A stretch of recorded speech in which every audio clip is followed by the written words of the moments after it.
नमस्कार, मैं गुड़िया शाह। गुड मॉर्निंग स्टडी में आपका स्वागत है। भारतीय बाजार में क्यों नहीं बिक रही गाड़ियाँ? क्या ये मंदी का संकेत है? आइए जानते हैं। सबसे पहले ये जान लेते हैं बाजार की स्थिति क्या है। भारतीय ऑटोमोबाइल इंडस्ट्री को सुस्ती का सामना करना पड़ रहा है।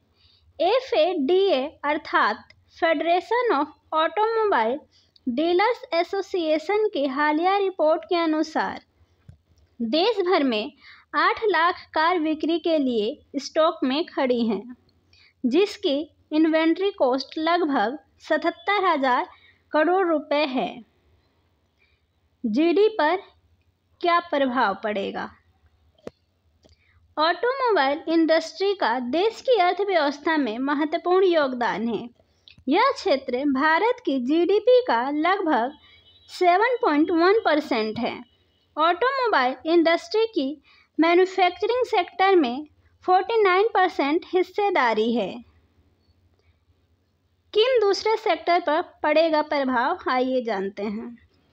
ऑटोमोबाइल इंडस्ट्री का देश में इन क्षेत्रों पर गहरा प्रभाव पड़ता है। Number 1 chemicals, 2 steel, 3 aluminium, 4 information technology, 5वां फाइनेंस एंड 6ठा लॉजिस्टिक्स। क्या त्योहारों पर सुधरेगी स्थिति? चलिए जानते हैं। Federation of automobiles dealer association की रिपोर्ट के अनुसार ऑटो इन्वेंट्री मई में लगभग 50 से 55 दिनों से बढ़कर 70 से 75 दिनों तक पहुंच गई है।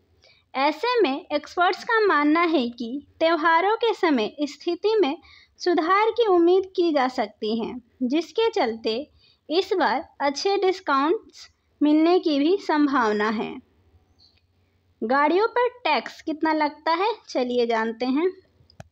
भारत में गाड़ियों पर कुल टैक्स 50% तक वसूला जाता है। इसमें 5% से लेकर 28% तक GST और सेस लगता है।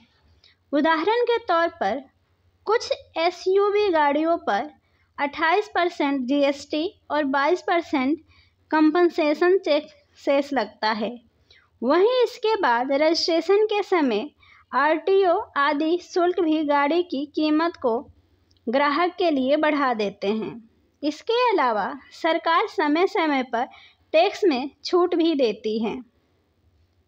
महंगाई और बेरोजगारी कितनी है, ये भी देख लेते हैं। बेरोजगारी दर। Centre for monitoring Indian economy के आंकड़ों के अनुसार जून 2024 में भारत में बेरोजगारी दर 9.2% रही, जो जून 2023 में 8.5% रही थी। देश में महंगाई। अप्रैल 2024 में रिटेल महंगाई दर 4.83% रही, जो अप्रैल 2023 में 4.81% थी। वहीं देश में खाद्य महंगाई दर 8.25% से बढ़कर 8.78% पहुंच गई। ग्लोबल फैक्टर्स क्या हैं? चलिए जानते हैं। युद्ध और वैश्विक तनाव। वैश्विक टकराव जैसे यूक्रेन रूस युद्ध के कारण तेल की कीमतों में वृद्धि और ऐसी घटनाओं की वजह से विश्व भर में सप्लाई चेन बाधित हुई है। सख्त एमिशन स्टैंडर्ड्स। भारतीय वाहनों में फिलहाल BS6 एमिशन स्टैंडर्ड्स का पालन होता है। हालांकि Tier 3 जैसे कड़े एमिशन स्टैंडर्ड्स जो अमेरिका जैसे देशों में अपनाए जाते हैं, भारत के वाहनों को निर्यात करने की क्षमता के लिए चुनौती हैं। आखिर सरकार क्या कर रही है? चलिए जान लेते हैं। PLI scheme, the production linked incentive scheme अर्थात PLI में 25,938 करोड़ रुपए का निवेश शामिल है, जिसका उद्देश्य घरेलू निर्माण को बढ़ावा देना और ऑटोमोटिव सेक्टर में निवेश को आकर्षित करना है। Automotive mission plan 2026।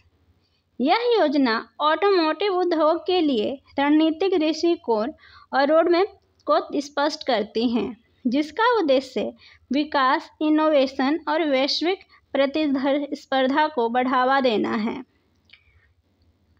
Scrappage policy. इस पॉलिसी के तहत पुराने वाहनों को स्क्रैप कराने के बाद नया वाहन लेने पर विशेष छूट दी जाती है। इसका उद्देश्य पर्यावरणीय स्थिरता को बढ़ावा देना है।